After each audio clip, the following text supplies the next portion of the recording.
bom dia. Nessa aula de hoje nós vamos introduzir uma nova unidade no nosso estudo, porque a gente já viu a hidrosfera, que é onde estão os corpos da água do planeta Terra, né, a camada de água do planeta Terra. Depois nós vimos a atmosfera, que é a camada de ar que cobre o planeta Terra, e agora nós vamos entrar em uma parte do planeta que tem uma grande importância, que é a nossa biosfera. Né? Antes de eu falar o que é uma biosfera, por que eu falo que é uma parte importante? Porque a ciência, toda a disciplina de ciência está baseada nessa camada, seja pelas interações dos seres vivos com as outras camadas que a gente falou, ou seja, a interação da camada atmosférica, da camada hidrosférica em relação aos seres vivos. Por que eu estou falando isso? Bom, vamos ver o que é biosfera. Biosfera é a região do planeta, ou é a camada do planeta que é ocupada pelos seres vivos.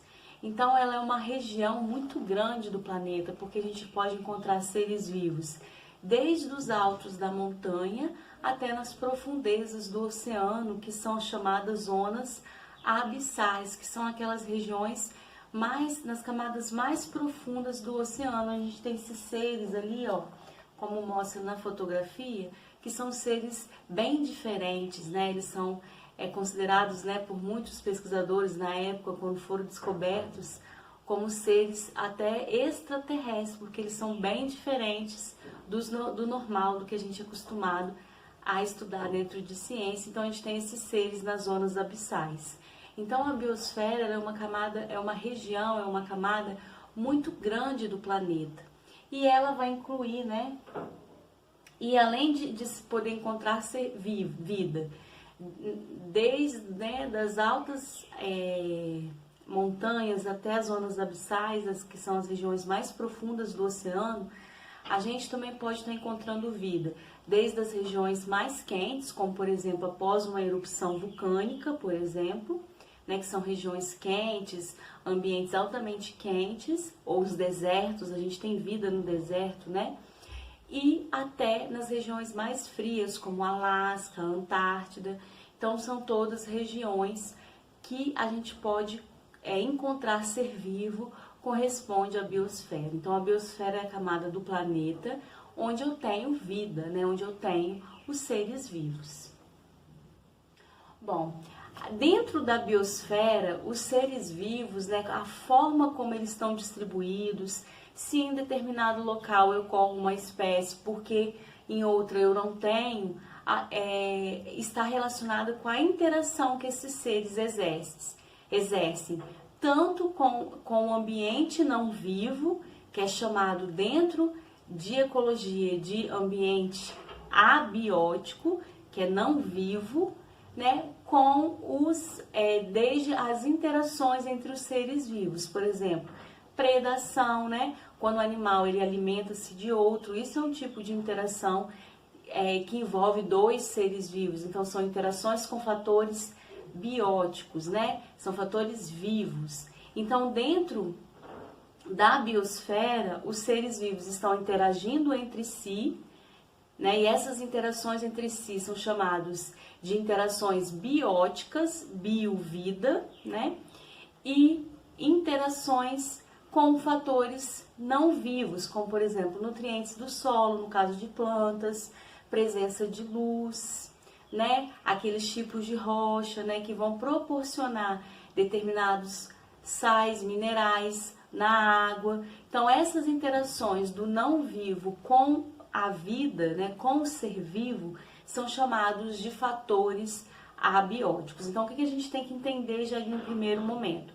Que os seres vivos que estão na biosfera, eles vão interagir com fatores abióticos, que são fatores não vivos, e com fatores bióticos, que são fatores vivos. Eles estão propensos a ter doenças causadas por bactérias, então são fatores bióticos, né? As bactérias causam doenças, então é um ser vivo interagindo com outro ser vivo, certo? Então, já de um primeiro momento, a gente tem que entender isso.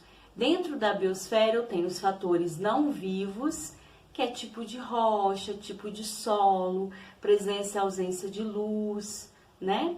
E tem os fatores vivos, que é todas as interações que os organismos, os seres vivos, fazem entre si. Bom, quem estuda isso, né?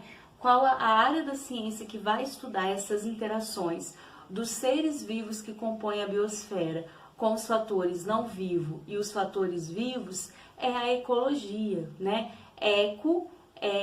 Estuda, né, as relações existentes, né? A área da ciência que vai estudar as relações do ser vivo, sempre existindo vida, né, com esses outros fatores, sejam fatores vivos, não vivos, ou melhor falando, né, fatores bióticos e abióticos.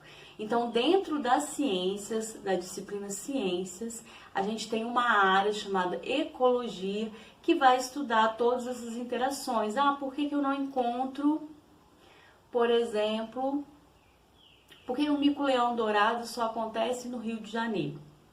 Então, é a ecologia que vai estudar isso, né? Por que lá no Alasca só tem alguns tipos, algumas espécies de plantas, né? Por quê? Quem vai estudar isso vai ser a ecologia. Então, a ecologia vai buscar identificar a existência dos seres vivos em função de um certo fator, seja ele abiótico ou biótico, e também procurar compreender os porquês, né, da existência de certos seres vivos em determinadas áreas. Qual é a importância da ecologia? A ecologia nos permite conhecer, principalmente conhecer os seres vivos, né? Isso nós também estamos incluídos, porque nós, seres humanos, somos seres vivos. Então, quem estuda, né? O ser humano criou a área de saúde, né? Mas, na realidade, quem o estudo envolvido, por exemplo, com um patógeno, como, por exemplo, o vírus causador do coronavírus, né? Do Covid, quem estuda toda aquela curva de dispersão do vírus é um estudo de ecologia. Então, a ecologia ela vai estudar as interações dos seres vivos com o ambiente não vivo, que são os ambientes abióticos, com os ambientes vivos, que são os ambientes bióticos, certo? Então, além de conhecer, ela também permite a gente recuperar. Se eu sei que certas espécies existiam no local, eu fui lá, desmatei, né? E montei uma indústria, uma mineração naquele ambiente, eu preciso algum dia recuperar aquela área. Então, se eu conheço as plantas que ali tinham, eu vou lá e planto novamente. Então, é uma forma de recuperar ambientes que foram perdidos. E também proteger. A gente sabe que existem várias espécies que, depois de muitos estudos, são classificadas como ameaçadas de extinção, em extinção. Por que você sabe que tem várias espécies que entrou em extinção? Graças aos estudos de ecologia, aliados a outras áreas das ciências, mas também por que algumas espécies são classificadas como ameaçadas de extinção e se fazem toda uma propaganda em relação àquela espécie? Graças a estudos de ecologia. Então, a ecologia é a área da ciência que vai estudar as interações entre os seres vivos e os fatores não vivos e com os fatores vivos. Então, vai ser estuda a interação entre o ser vivo com os fatores abióticos e com os fatores bióticos, certo? Então, como a gente estava falando, né? Dentro da ecologia existem alguns conceitos que são importantes da gente conhecer. Dentre desses conceitos, a gente tem o nome da espécie, o conceito de espécie. O que seriam espécies? São indivíduos semelhantes que conseguem cruzar entre si e gerar descendentes férteis. O que quer dizer isso? Quando um indivíduo de espécies diferentes, eles são semelhantes e mesmo assim eles conseguem cruzar entre si, eles podem até mesmo gerar filhotes. Porém, esses filhotes eles vão ser inférteis, porque são indivíduos de espécies diferentes, né? Então, sempre indivíduos da mesma espécie vão gerar filhotes férteis, né, que conseguem propagar essa espécie. Bom, dentro de espécies, a gente vai ter uma infinidade de seres, né? Então, a espécie é a categoria que abrange maior quantidade de, indivíduos, né? Em uma comunidade ou em uma população, que é o que a gente vai ver daqui para frente. Bom, em relação à espécie, foi desenvolvido o nome científico. Por quê? Muitos seres vivos, quando começaram a ser descobertos, em cada localidade eles tinham nomes populares diferentes. E entre os estudiosos, entre os ecólogos, né, que iam estudar essas espécies, ficava muito confuso, porque eles poderiam dar características à mesma espécie, que eram na realidade espécies diferentes. Então se criou-se o nome de espécie, uma nomenclatura para espécie, que é o que a gente vai ver agora, que existem regras em relação à nomenclatura da espécie. Bem, mais uma vez, por que se desenvolveu o nome científico, ou seja, o nome científico para espécie? Para diminuir essa grande quantidade de nomes populares que existiam. Por exemplo, mexerica, elas são da mesma espécie, né? A mexerica, que aqui na nossa região a gente conhece como mexerica pocã, né? Já no Rio Grande do Sul, a mexerica pocã, que a gente conhece aqui do Espírito Santo, ela chama o nome popular de bergamota. Então, entre os ecólogos, ficava muito difícil estudar, por exemplo, sobre a mexerica, né? Por quê? Aqui no Espírito Santo era estudado como se fosse uma espécie. Lá no Rio Grande do Sul, outra. Mas na realidade elas eram da mesma espécie. Uma outra questão, o mosquito, né? O mosquito aqui na região a gente chama de mosquito. Mas lá para o pessoal do Norte e Nordeste pode receber o nome de muriçoca, pernilongo. Então, o desenvolvimento de uma nomenclatura para a espécie foi para facilitar o estudo dos seres vivos, porque existiam muitos nomes populares. E assim, se universalizava o nome da espécie. Por exemplo, o mosquito da dengue, o nome científico dele é Aedes aegypti. E vai ser Aedes aegypti aqui no Brasil, vai ser Aedes aegypti no exterior, nos Estados Unidos, por exemplo, no Japão, sempre vai ser Aedes aegypti, vai ter aquelas características que aqui identificou, né, aqui no Brasil como Aedes aegypti, que é o causador da dengue. Bom, essa nomenclatura, ela recebe regras. E uma dessas regras é que o nome de uma espécie, quando você descobre uma espécie, o nome deve ser latinizado. Por mais que você queira se homenagear, colocar seu nome na espécie, você precisa latinizar o seu nome. Por exemplo, né, o Oswaldo Cruz, quando se descobriu o Trypanosoma cruzi, que é o causador, né, da doença de Chagas, que foi o Chagas que descobriu, ele quis homenagear o Oswaldo Cruz, que é o criador da Fiocruz, e ele colocou o nome, então, ele latinizou o nome da espécie. Que outro conceito, além de espécie, dentro de ecologia, que é muito importante, é o conceito de ecossistema.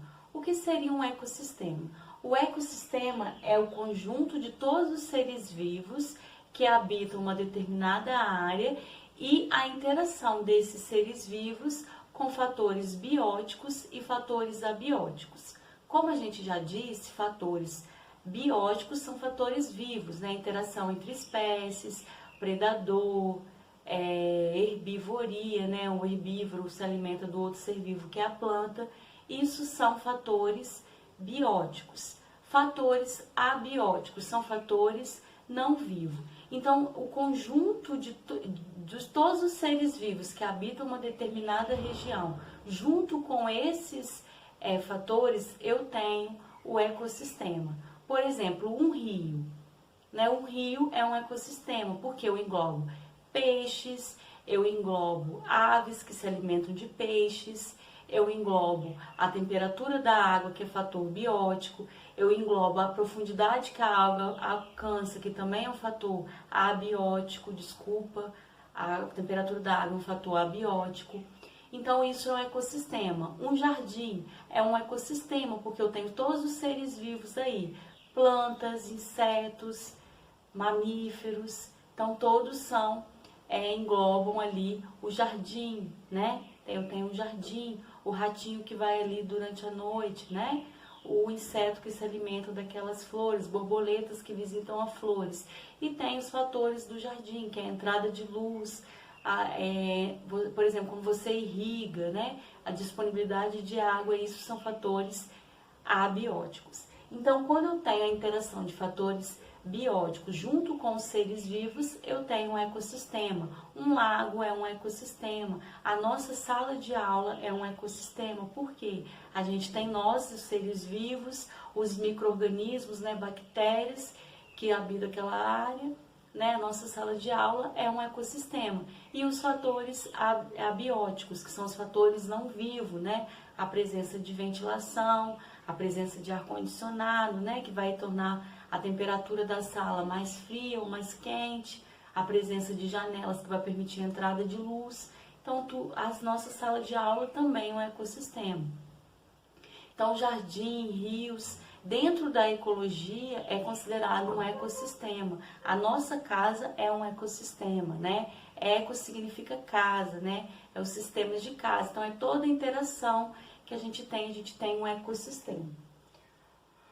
Bom, os ecossistemas, né, vão ter os fatores, né, os dois fatores básicos, que são o fator abióticos, que é os animais e as interações que eles estabelecem dentro daquele ecossistema, e os fatores não vivos ou abióticos, que é a presença de luz, a temperatura do lugar, enfim, tudo isso são fatores não vivos, fatores abióticos. Bem, dentro do ecossistema a gente vai ter populações de diferentes seres vivos. O que seria população?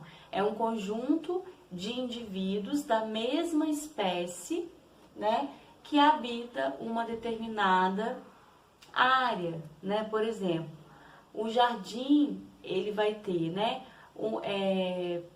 gramíneas. As gramíneas presentes no jardim são uma população, porque eu não tenho só um pé de gramínea, eu tenho vários, né? Tanto é que ela se alastra por todo o jardim. Então, isso é uma população. Por exemplo, a população de tilápias em um determinado rio, num determinado lago, né? Então, são tilápias, são peixes da mesma espécie. Então, populações são conjuntos de indivíduos da mesma espécie que habitam uma área. Então, eu tenho populações de tilápias em um lago, eu tenho populações de gramíneas, por exemplo, em um jardim, a presença de borboletas, né? Borboletas amarelas, pode ser uma única espécie. Então, é uma população que habita aquele jardim. Então, isso é população. Comunidade já é o conjunto de espécies diferentes que habitam uma determinada área. Por exemplo, um jardim. No jardim eu vou ter gramíneas, vou ter borboletas, vou ter insetos, né? Vamos colocar ali grilo, né? Esperança. Então, isso tudo é uma população, é a comunidade que habita aquele jardim. Então, são conjuntos de espécies diferentes que habitam uma determinada área, certo? Então, quando eu envolvo espécies diferentes, eu estou falando de uma comunidade. Quando eu envolvo indivíduos da mesma espécie, por exemplo, eu estou estudando a altura média dos habitantes de Castelo. Isso é um estudo da população de Castelo. Então, eu estou vendo a altura das pessoas que moram em Castelo. Então, isso é população. Tá? Aqui eu até coloquei um exemplo, ó. Exemplo, população de mico-leão dourado que habita a reserva União do Rio de Janeiro. Então, aquela reserva tem uma população de mico-leão de tantos indivíduos. Então, eu vou estudar só aquela população, só aqueles tantos indivíduos. Já a comunidade eu coloquei assim, populações de bugios e de mico-leão que habita, mico-leão dourado que habita a reserva União. Então é um estudo de comunidade, porque eu estou estudando os bugios, que é uma espécie de primata, e o mico-leão dourado, que é outra espécie, mas que eles habitam a mesma área, né, a mesma reserva, certo? Então isso é um estudo de comunidade. Bom, além desses termos de população e comunidade, eu também tenho, dentro da ecologia, diferença entre habitat e nicho ecológico. O que é o habitat de uma espécie, o habitat, como vocês quiserem falar? O habitat é o lugar onde o indivíduo vive. Por exemplo, se ele vive no alto das árvores, né? O habitat dele é o topo da árvore. O mico-leão dourado, ele só aparece na Mata Atlântica. Então, a Mata Atlântica é o habitat do mico-leão. E o nicho ecológico, né? O nicho ecológico é todas as interações que o organismo ele vai estabelecer no ambiente que ele vive. Muitos livros trazem que o nicho ecológico é o papel, né? A profissão daquele ser vivo, mas não necessariamente. O nicho ecológico vai ser o tipo de alimento que ele consome, as fases de vida dele. Ele fica na fase reprodutiva aos 4 anos de idade. Então, a 4 anos ele já vai entrar na fase reprodutiva. Tudo isso dentro da ecologia é o chamado nicho ecológico, né? É a função, a função e as interações que aquele ser vivo estabelece naquele ambiente. Por exemplo, o mico-leão dourado, ele habita a Mata Atlântica, ou seja, o habitat dele é a Mata Atlântica. Mas o mico-leão dourado tem populações reduzidas, eles são animais dóceis, de hábitos diurnos, né? Eles só se movimentam durante o dia. Então, ser um animal dócil, ser um animal que tem função, né? Ele se move durante o dia, vive em grupo, é o nicho ecológico do mico-leão dourado, certo? Então existe uma diferença, o de habitat e nicho ecológico. O habitat é o lugar onde o organismo vive, e nicho ecológico vai ser todas as outras relações que ele estabelece, seja com um fator abiótico ou não, vivo ou biótico. Por exemplo, é a fase que ele fica reprodutivo, a fase juvenil dá quantos anos, o período de gestação. Por exemplo, o nicho ecológico do ser humano. Tem vários, né? Mas o principal deles. O ser humano é um animal onívoro, né? Ele se alimenta tanto de plantas como de animais.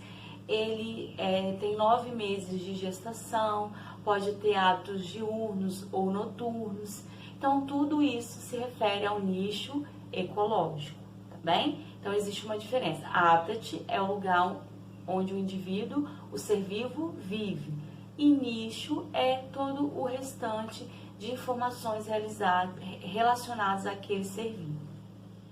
Bom, gente, por hoje é só. Vamos praticar um pouquinho, né, em relação a esses conceitos ecológicos, e quando a partir de então, a gente entender os conceitos ecológicos, nós vamos para a nossa segunda aula sobre a biosfera, que está relacionado com as cadeias alimentares. Então, até a próxima aula.